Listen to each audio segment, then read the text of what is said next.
ada sajadah panjang terbentang. Ada nikmat batinah, yaitu kepuasan mendapatkan ma'rifatullah. Aku ulang lagi, kepuasan mendapatkan apa? Ma'rifatullah. Itu nikmat batin. Baik yang terkait Allah maupun terkait logika-logika tasawuf. Terkait Allah misalnya gini, misalnya kulo mikir ya. Kulo nu bolak-balik matur niki, berkali-kali di tempat ngaji nih. Mugi-mugi jenengan eling mboten gadah masalah ingatan ini eling-eling. Eling-eling tenan. Wong nak soleh, ya soleh, soleh. Cek soleh mulai cilik, cek soleh dadakan terus husnul khotimah. Pokoknya napa? Soleh. Niku nak mati, niku bumi ku nangis.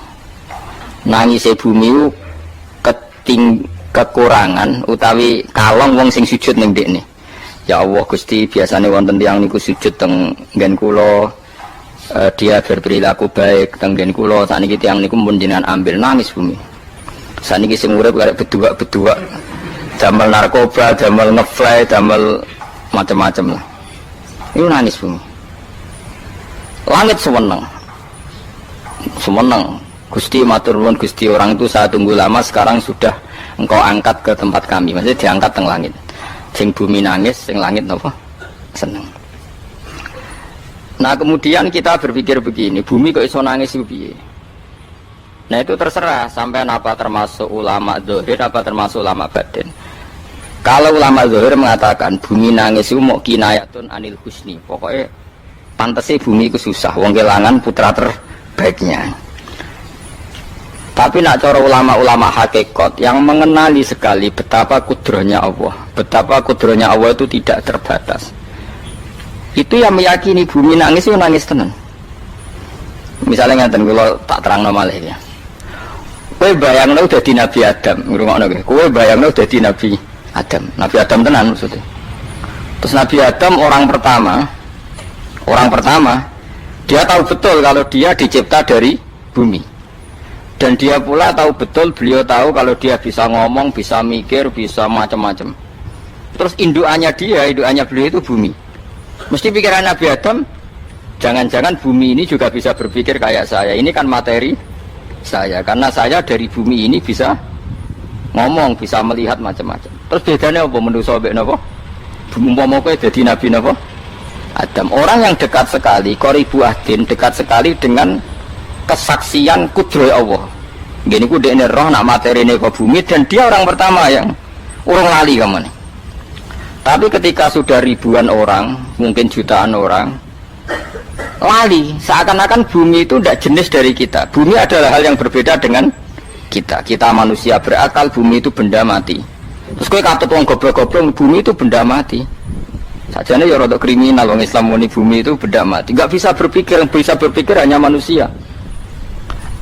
Itu kengawuran-kengawuran yang kita ciptakan sendiri, kita wariskan turun-temurun. Umpama kowe iku dadi ulama, ngomong ngono iku isin. Bumi kok nyekseni kowe sujud, banyu nyekseni mbok pangan, mbok ombe kanggo sujud. Semua itu bersaksi tentang kita. Ya, karena sama tanglet kula, cara melogika gimana? Begini, tak wari cara gampang-gampangan ya. Tak warai tauhid sing kasyaf. Tauhid ini yang dawuh Sayyidina Ali lau kusifal khoto'u mastatu yakinan. Umpama somben tutup-tutup iku dibuka, akulah imanku ora tambah mbek pangeran. Karena tren dunia dan akhirat sama. Zaman ning dunia ya Allah ala kulli saing godin, kok zaman ning akhirat ya Allah ala kulli saing. Cara Sayyidina Ali, somben aku wis mati lah imanku ora tambah, meskipun aku ora swarga neraka. Lah kena napa? Darah padha wae, ning dunia ya pertunjukan kudratullah, ning akhirat ya pertunjukan kudratullah. Jadi pikirannya Sayyidina Ali seperti itu. Saya kan lahir misalnya tahun 1970, berarti mulai Nabi Adam itu saya kan nggak ada, ngerti-ngerti ada. Saya mengira waktu zaman tidak ada itu panjang apa cepat? Cepat, karena kita tidak melalui itu, ujuk-ujuk wujud. Kadang kalau mati ya wedi kan, mau mati jebule kiamat 1 juta tahun kasih wopo nang kuburan. Masa di Khalillah ya. Makanya aku ya ora roh, tak tinggal turu sakmono kan yo nglilir. Nang ini terus nanti apa mlaku-mlaku nang donya kok piye kok nak turu ya kok ngani ngoyo turu kok ribuan tahun lintas. Terus ya apa jajal? Sampeyan tak takoki, misale sampeyan ning kuburan niku apa? Apa ngadepi muka nakil tukaran terus itu keselen tukaran kok nopo ratusan ribu mungkin. Nah terus kita dilatih. Kata Sayyidina Ali gampang latihan seperti kata Sayyidina Ali apa dia gampang udah menjadi wong alim. Pada akhirnya kita ini aku zaman urip yo ora roh karepe. Ngerti-ngerti urip, mati yo ora roh karepe. Pas mati sampean petanginna yo ora roh karepe. Pokoke wa mata sauna illa ya Allah. Makanya masyhur itu dia ketemu orang ateis. Dia orang ateis itu anti Tuhan, anti Tuhan pokoknya. Dia ditanya, lalu kamu hidup itu karena siapa? Ya gak tahu hidup. Lalu kamu mati yang menentukan siapa? Ya gak tahu, kalau tahu mati. Ya berarti Anda gak bisa menentukan diri kamu sendiri. Akhirnya dia taslim. Ya ada yang menentukan. Lah ya ada yang menentukan itu dalam Islam disebut apa? Allah. Disebut kalimatu haqqin alaiha nahya wa alaiha namut. Jadi kalau maknanya itu kalimat yang benar-benar nyata, yang karena kalimat itu pula kita mendapat kehidupan, yang karena kalimat itu pula kita mati, yang karena kalimat itu pula kita akan bangkit lagi. Itu yang makna hakikat. Tapi kalau makna syariat nggak begitu. Kalau makna syariat begini, dan ini benar juga.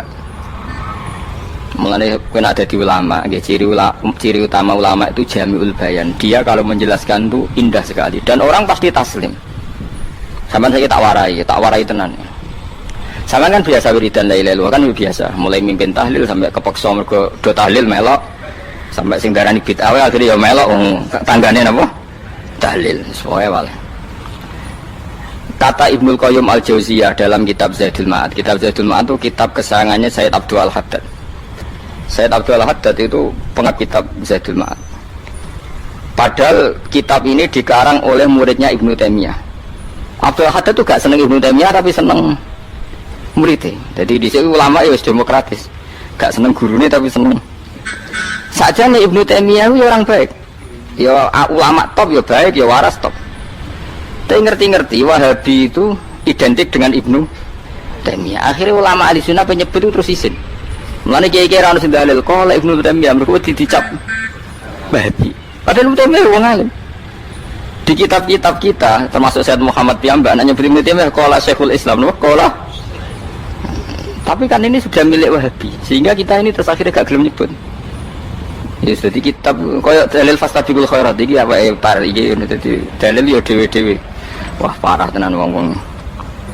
Dulu saya melihat orang nggak kunut itu ya biasa. Mergo saya sebagai wong alim ngerti iku mazhab ya Abu Hanifah. Saya kira arah kunut Muhammadiyah. Kita ini sebetulnya ahli ilmi nggak tahu kunut itu mazhabnya siapa kita. Itu mazhabnya Abu Hanifah, yang kunut mazhab Syafi'i. Tapi tahu-tahu iki mazhab NU, iki mazhab Muhammad. Mana ada orang-orang ini bisa punya mazhab? Ngalime sepiro nganti dadi no mazhab. Tapi sudah dibahas, harus dadi apa? Sewajo kabeh jane. Mas repot-repot. Tak warai iki. Sampeyan ben nglafadzno la ilaha illallah iku keren ya, keren tenan mboten keren-keren. Ngendikane Ibnu Qayyim Al-Jauziyah itu gini. Min asliha khuliqatil jannah wa min asliha khuliqatin nar. Terus wa min asliha khuliqatid dunya wa min asliha bu'isatir rasul wa min asliha qatala rasul. Terus sampai sekarang saya tak bedai. Surga itu kan digawe kelas VIP mewah. Terus jari rugane widadari dulu kan nak mini betul-betul. Kira 70. 70. Wahyu kabeh ora ono sing kriting, wahyu kabeh. Wahyu kabeh terus gak tahu delok wong liya. Kadang bojo kita wis elek sik delok. Oh ya widadari sifatnya maksuratun fil khiyam. Jadi gak tahu keluyuran ning ndi. Wahyu kabeh. Lek surga yang semewah itu selek itu ya bagi mereka sing nglafatno atau yang menerima la ilaha illallah. Neraka sekarang dibikin dalam itu. Jadi Abu Hurairah neraka itu tes-tesane benda kamu jatuhkan ke neraka itu untuk santai ke bawah itu nunggu 70 tahun. Kila 70.000 tahun. Jadi nak HP membuat ceblok neraka itu cebloknya ngenteni 70 tahun. Betapa dalamnya ngentekno bego piro ya bayang misalnya. Oh itu kontrak mana saja tidak sanggup itu disuruh ngeduk kedalaman neraka. Iku ya mau kanggo wong sing menolak la ilaha illallah. Jadi kalimat ini luar biasa. Swarga digawe bagi yang nerima, neraka digawe ya untuk yang menolak. Ini kalimat sing nak tahlilan turu iku lho. Iku kalimat sing nggo alasan Allah gawe swarga. Terus kalimat sing suwe-suwe sing lafadzno diarani bid'ah iku. Itu kalimat sesakral ini nasibnya akhir zaman itu entek. Gara-gara dilafadzno tahlilan tersangka jadi apa? Bid'ah. Dulu kalimat yang dipuja-puja penyebab surga dan neraka. Saiki kalimat itu tersangka. Mau perkara napa? Bid'ah. Wis aja melok-melok, kowe debat ya ora iso makili aku sebarno iso. Kok kowe terusno dalan tok. Dah. Berarti la ilaha illallah itu kalimat yang surga dibikin karena itu, neraka dibikin ya karena itu. Kemudian Allah punya sunnah, lalu butuh pelatihan. Dikasihlah Allah gawe bumi. Piye manusia butuh latihan, dibikinlah bumi. Dan dia latihan ikrar la ilaha illallah dengan sadar, dibikinlah bumi, liyabluwakum terus dites. Wes digawe bumi, ono makanan, ono minuman, ono wong wayah, ono pegatan macam-macam, wong diutang wis mbulet macam-macam. Gue ngetes, eling la ilaha apa eling utangi, eling la ilaha apa eling kasusnya, pokoknya dites. Karena nggak fair kalau Allah bikin itu kemudian nggak dites, dibikinlah darul imtihan. Dunia itu bahasa Arabnya darul imtihan, tempat tes-tesan. Imtihan mana apa? Tes, liyabluwakum, diuji. Wes diuji kita hidup. Artinya kita dihidupkannya pun oleh Allah demi tes-tesan la ilaha, itu disebut kalimatul haqqin alaiha. Nah ya sebenarnya kita hidup pun ini untuk dites. Pada akhirnya la ilaha illallah apa enggak? Paham ya? Terus dites. Allah itu juga secara hukum itu kan nggak fair, dites kok nggak punya pemandu, dibikinlah Rasul, diutuslah para Rasul untuk pemandu. Tes itu kan butuh seru, mak pemandu tok orang musuhnya kan nggak seru, dibikinlah setan. Saat ini sebagian kita sudah setan tapi ini ben seru. Lo ndak setan kan minal jinnati wana rumangsamu setan usopo. Baik setan minal jinnati wana. Jadi kan amni auzubillahi minasyaitonir rajim, terjemahannya berlindung Allah dari saya sendiri ya Allah itu. Lu itu kalau lama dulu biasa auzubillahi min syururi anfusina wa min sayyiati a'malina. Sebenarnya kita berlindung hanya dari setan yang jauh, iblis enggak. Ya setan diri kamu sendiri, min syururi anfusina, dari kejelekan diri kita. Ngomongnya do ujug, soalnya setan tuh makhluk gaib sing piye. Lah kowe iku sapa? Nganti kowe maksiat terus mergo akrab klop, roh mbek setan klop, mulai terus maksiat. Dah. Allah ngutus pemandu yang ngecul setan ben fair. Napa? Fair. Jadi semua darul ibtila ini juga demi kalimat. Nah, makanya disebut kalimatul haqqin sing alaiha nahya. Kita hidup ya demi mendapatkan kalimat itu. Kita mati nanti ya demi kalimat itu, artinya mati ke neraka ya karena kalimat itu kita menolak atau mengabaikan. Masuk surga ya karena kalimat itu kita hormat, kita benar dalam memperlakukan kalimat itu. Berarti alaiha nahya wa alaiha nam. Terus wa alaiha nub'as karuan, kalau kamu termasuk minal aminin ya nub'as minas solihin, kalau minal kafirin ya nub'as minal zolimin. Tapi semua desain dunia ini hanya demi kalimat la ilaha illallah Muhammadur Rasulullah. Nah ini kan penting. Bagaimana mungkin kemudian kalimat sesakral ini, sehebat ini, kemudian ada orang tahlil kamu tidur? Kok iso? Kalau janggal kok iso nawang turu? Misalnya kayak mangkel, kalau mangkel sing mimpin Gus, wira barbar. Bagaimana mungkin kalimat yang menyelamatkan Anda kemudian Anda anggap problem? Elek gak? Apalagi kamu anggap ini bid'ah. Nak cara kula oke lah. Ndongakno mayit itu gak ono tuntunan Nabi. Tahlilan gak ono tuntunan. Tapi wis muni tok kono tok. Artinya menduk kono tok ora usah nyerang kalimat, enak kalimat tetap kalimat thayyibah. Soal kowe ora seneng sing tahlil, uga tiga profesi lah iku wonge wae gedhinge aja gemen. Ya saya misalnya, saya kadang enggak cocok sama mubalek karena kadang profesi. Tapi saya tidak pernah nanti pengajian bagaimana itu membawa syiar Islam. Tapi kalau mubalek kadang ora seneng, kadang takon entuk piro. Bareng sangone sithik kok gak sumput mek transportasi ini. Lah ngono kok mbok senengi ku piye? Tapi kita terus gedeng keliru, itu sungguh siar Islam. Mana ada pengajian didengar orang banyak tanpa mubalek? Gak iso. Ini iso melepukno barang-barang ra penting jadi penting iso. Lah cara guruku teng Karang, nek ngapain melepuk nganggo panggung barang perkara. Tapi kadang ya benar. Yang namanya mudin mubalek ya itu bisa benar bisa salah. Tapi kamu gak boleh gedeng kalimatnya. Pilih kalimat itu kalimat. Ini penting kalau utarakan, sehingga zaman Nabi Sugeng ini rungokno tenan ngaji kula. Zaman Nabi Sugeng ada sahabat. Namanya itu Usamah bin Zaid. Ini sahabat kesayangannya Nabi, hibbu Rasulillah. Usama itu diutus Nabi perang. Ini dengerin ya, diutus perang. Pas perang itu si kafir tadi menggal temannya. Ada yang tangannya putus, kakinya putus. Wah, seorang kafir ini sudah luar biasa. Bacok sana, bacok sini. Ketika terdesak oleh pasukan Usama, kebetulan Usama ini cakap ya, sama beberapa temannya orang Ansor. Orang kafir yang sudah qata'a arjulana wa qata'a aidiana, dia pas terdesak bilang la ilaha illallah. Terus sama Usama tetap ditusuk, dibunuh karena dia berpikir ini qolaha muta'awwidzan, dia melafadzkan kalimat itu hanya berlindung dari pembunuhan.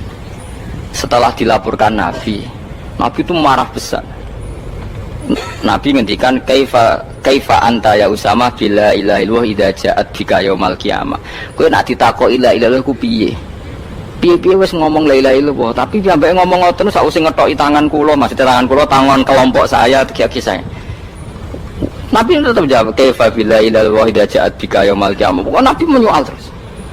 Sampai menjadi fatwa ijma'nya fuqaha, siapapun yang melafadzkan la ilaha illallah harus kita terima meskipun qolaha muta'awwidzan, meskipun saat melakukan hanya cara zahir berlindung dari kematian, sehingga kita terima. Orang kafir yang 80 tahun kafir melafadzkan la ilaha illallah 1 menit menjadi mukmin. Sampai ada ayat kulil ladzina kafaru iyantahu yufar lahum ma qad salam. Ini kalimat yang sakral, bahkan kafir yang 80 tahun saja menjadi mukmin hanya karena melafadzkan la ilaha illallah. Mulanya yang ngaji saya, yang senang saya, jangan pernah kamu mengatakan ada bid'ah yang orang bisa jadi kafir. Bagaimana mungkin orang mukmin yang ke kuburan dan melafadzkan la ilaha illallah kamu katakan kafir? Padahal kalimat ini yang kafir 80 tahun saja menjadi mukmin. Saiki ana wong nglafadzno la ilaha illallah mergo salah tempat pinggir patok mbok arani kafir. Lho kok aneh. Sing kafir 80 tahun dadi mukmin iki gara-gara ngafalno la ilaha illallah dadi kafir. Mergo mau salah kali, salah tempat ning pinggir apa? Patok. Mboten ora cocok muni nganggur, wong sering ziarah ku nganggur. Nyatane ya tenan. Cara dene pegawai negeri ora sering ziarah. Nah iku tapi ora usah muni kafir, muni kafir gak mungkin lah. Coba kalimat ini itu orang kafir yang 80 tahun menjadi apa coba dengan melafadzkan kalimat ini? Mukmin kan? Berarti kalimat ini adalah kalimat penghilang kekafiran. Lalu karena dilafadzkan secara salah dianggap kafir. Hanya karena bid'ah itu tidak mungkin. Makanya sebetulnya Wahabi yang alim-alim itu tidak berpendapat demikian. Saya punya beberapa referensi Wahabi yang alim itu tidak pernah mengkafir-kafirkan orang karena perdebatannya seperti itu. Tapi saat ini wis kuwajo. Sebenarnya kalau orang alim itu ya mirip-mirip, entah Wahabi entah tidak mirip-mirip. Karena kalimat tadi. Wahabi itu kitab terbesarnya itu Ibnu Taimiyah. Ibnu Taimiyah itu punya murid Ibnu Qayyim Al-Jauziyah.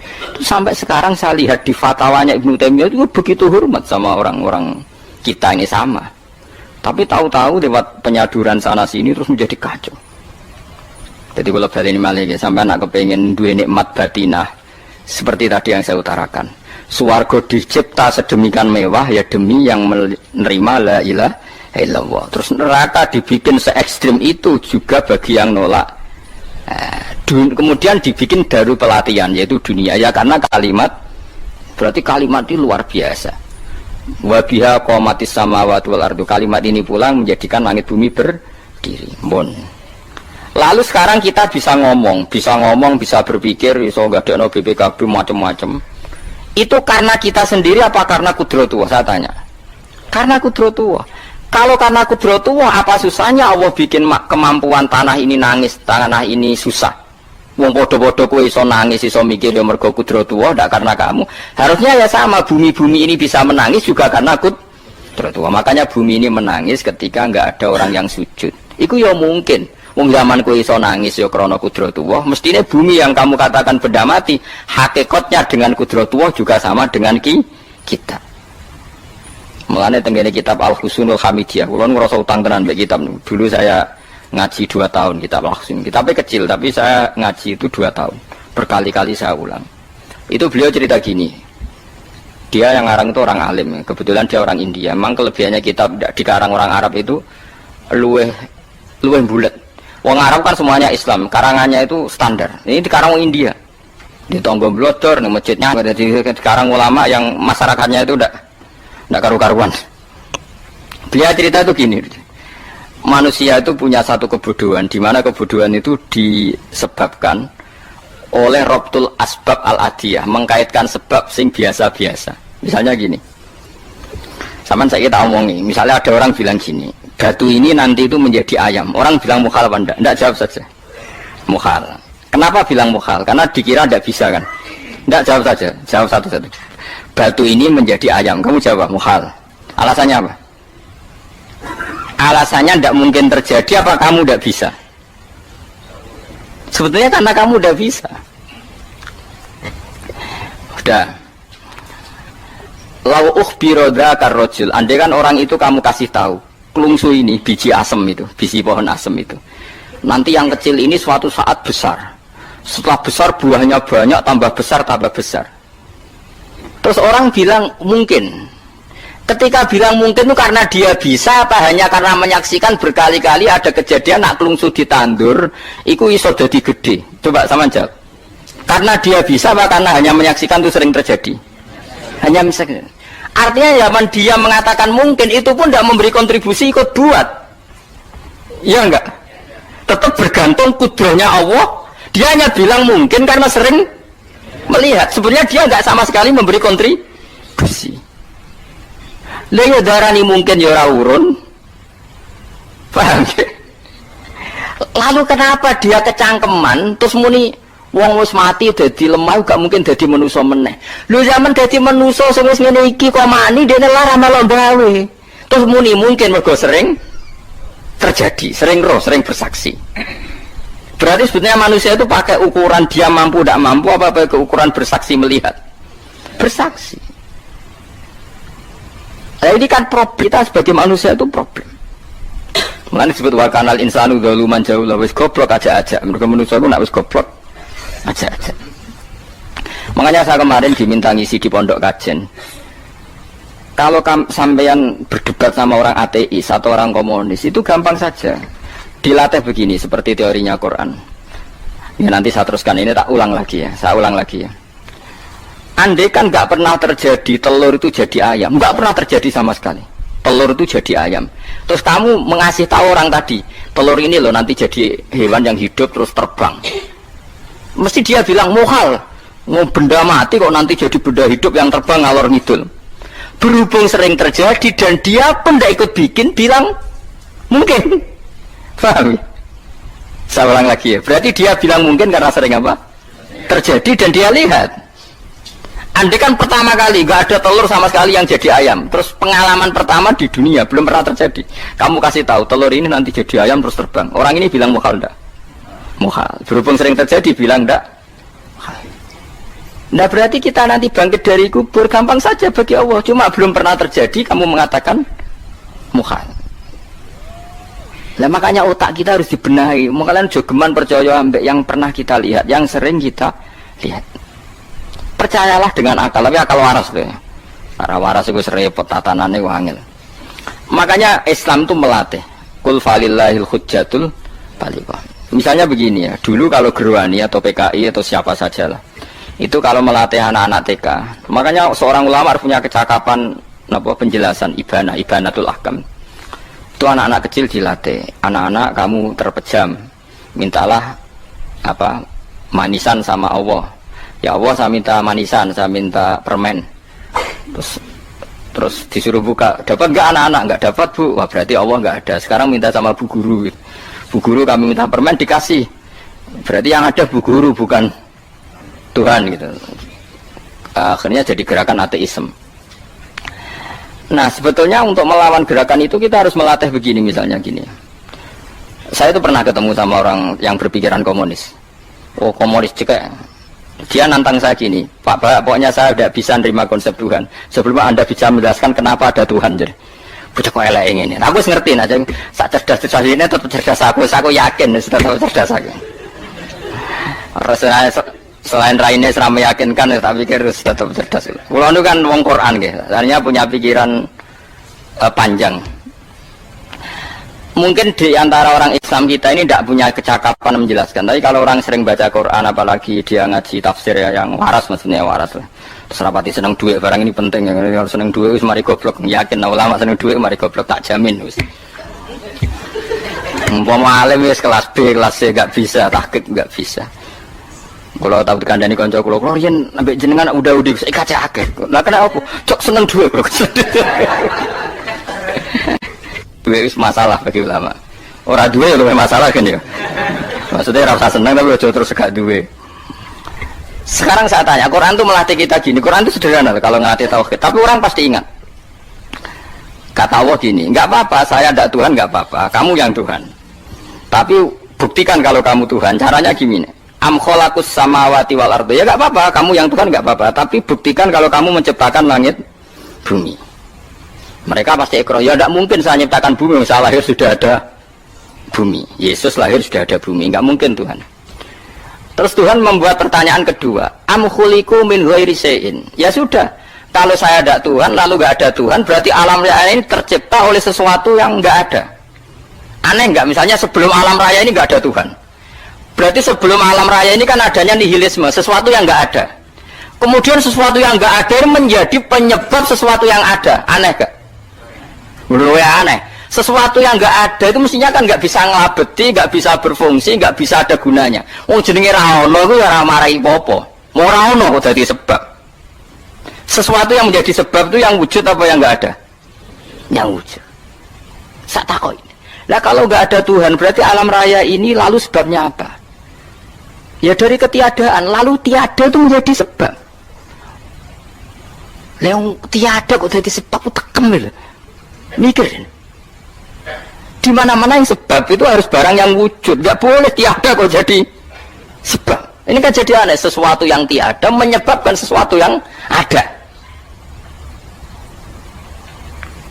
Terus dia, ya pokoknya ronde ini kalah, tahu kapan tak pikir nganti mati temenang aku ini mana. Makanya sebetulnya dalam ilmu mantek, pertama itu kita tidak harus iman Tuhan itu namanya Allah, tidak harus. Makanya pertama dikenalkan, sementing kenal Tuhan itu ada dulu. Disebut zat sing wajibil wujud, belum disebut namanya Allah. Allah itu disebut nama Islam, itu paham ya? Saya ulang lagi, Allah disebut itu nama Islam. Tapi kalau penemuan akal hanya sampai kita ini butuh zat sing wajibil wujud, sing menjadi penyebab semua alam raya ini. Di bahasa Arab disebut musabbibul asbab. Belum menyebut Allah musabbibul asbab. Islam pun pertama Iqra turun ya gak nyebut Allah. Iqra bismi rabbikal ladzi khalaq, khalaqal insana min 'alaq. Iqra wa rabbuka. Tuhan itu siapa? Yang mencipta. Nah, yang mencipta ini oleh syariat Islam disebut apa?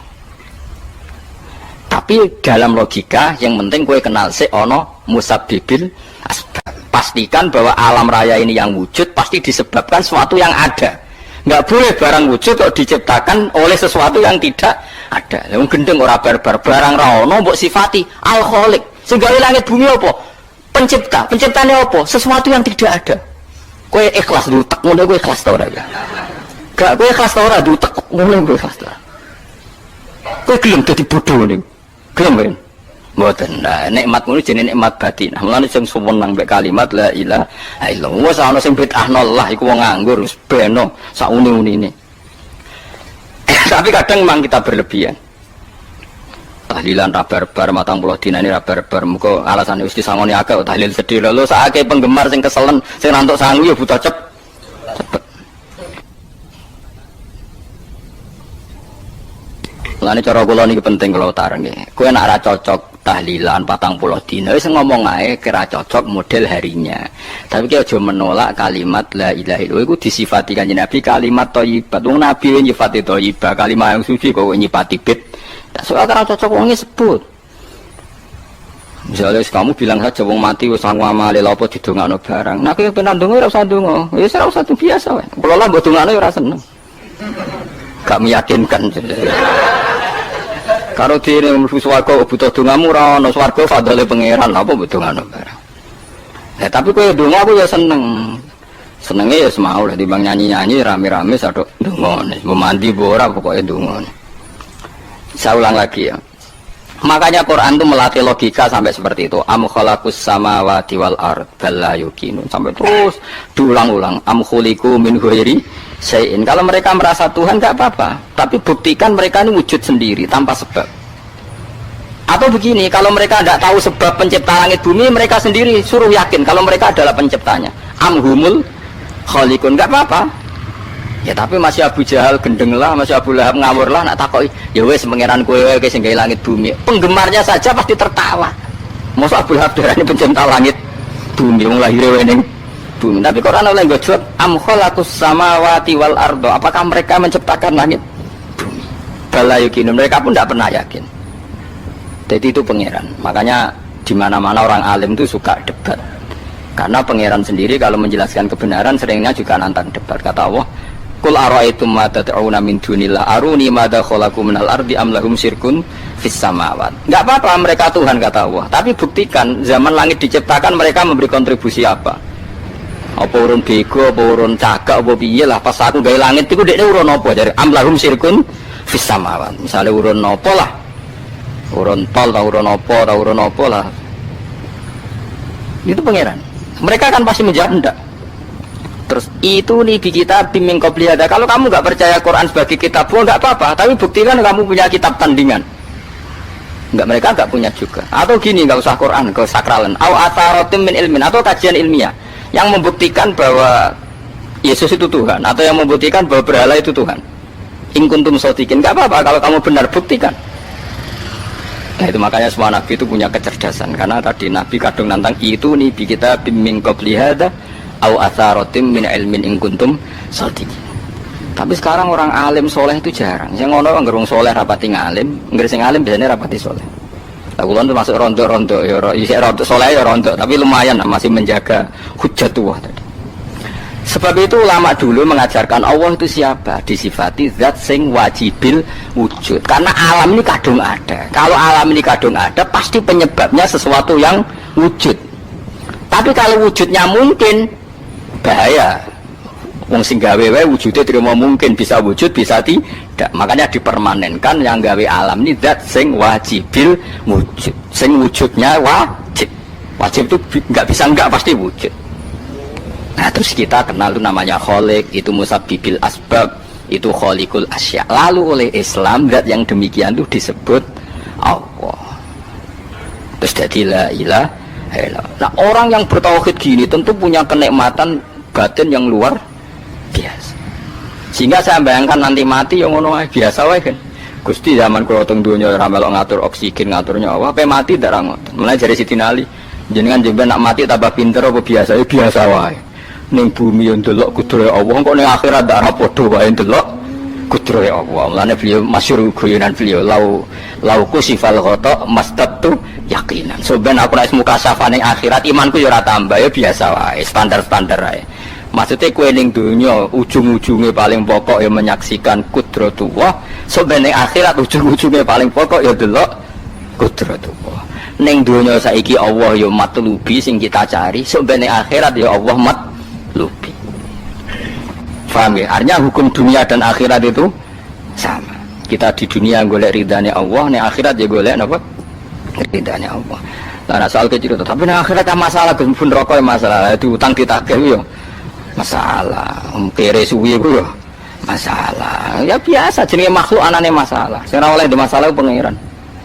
Pangeran jedure masalah. Biasa wae. Lah makanya kula suwun nggih aja geman gedeng